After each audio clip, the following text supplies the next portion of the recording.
Woodridge travels to Mogadore this week in what could be the deciding game in the county division title race.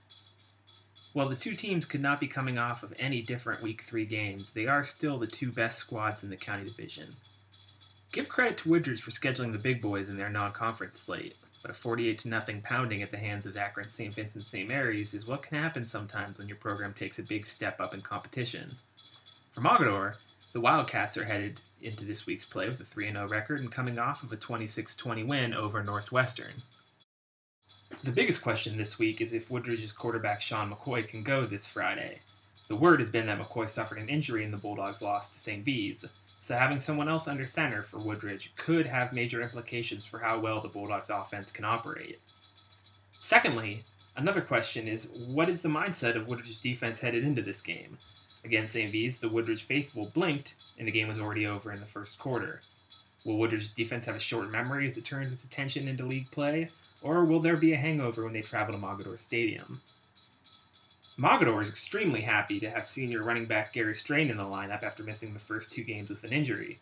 Strain is returning first-team All-Ohio back and clearly the Wildcats' best offensive option, as demonstrated last week against Northwestern. Expect to see him get heavy doses of the rock as Mogadore looks to control the tempo of the game and keep a talented Woodridge offense off of the field. For the Wildcats, it will also be important to score early and often in this game. If they get possession to open the game, the Wildcats need to march the ball down and put up points. Woodridge has to be reeling following their loss to St. V's, and a quick score or two could be just the knockout punch they need to take this game.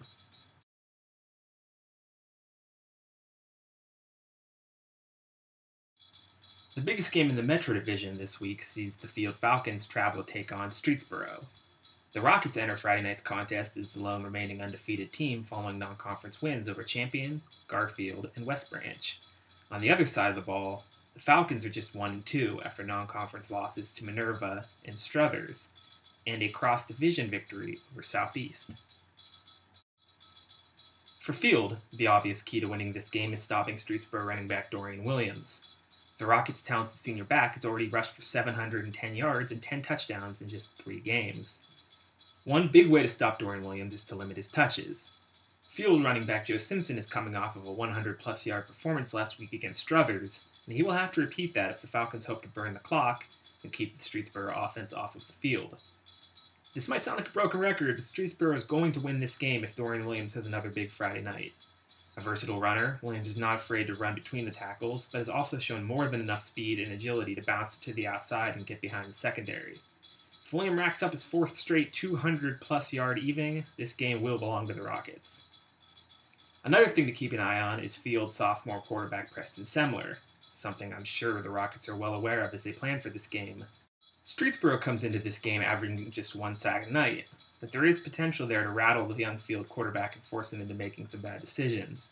Although Semler has had a baptism by fire with playoff quality opponents in Minerva and Struthers, this will be his first conference game as a starter, and it's happening on the road to boot.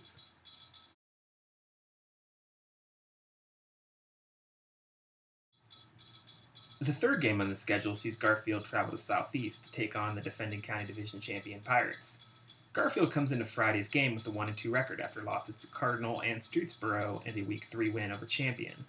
Southeast is also 1-2 after following up a Week 1 win over Newton Falls with consecutive losses to Metro Division opponents Field and Crestwood.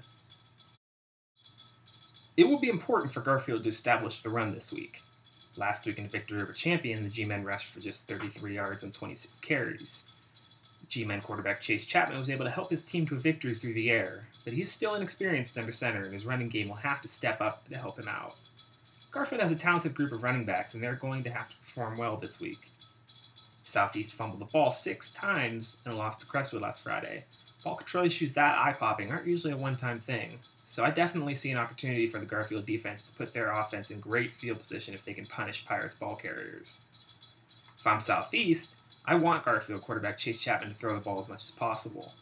Chapman got the win for his team last week, but he wasn't lights out, going just 11 of 24 for 179 yards, 2 touchdowns, and an interception. If the G-Men continue to struggle running the ball, forcing Chapman to take to the air might just put Southeast in a favorable position to win this game. Finally, Southeast need to just hold on to the ball. If I told you that a team fumbled the ball 6 times, losing it 3 of those times, and lost a game just 14-6, you probably wouldn't believe me. Softies cannot afford to take its chances putting the ball on the turf again this week if they want to have success. And that's all this week for Inside the PTC. As always, follow me on Twitter at RCSportsNow and check www.recordpub.com for more information and up-to-date news on all the action in the PTC.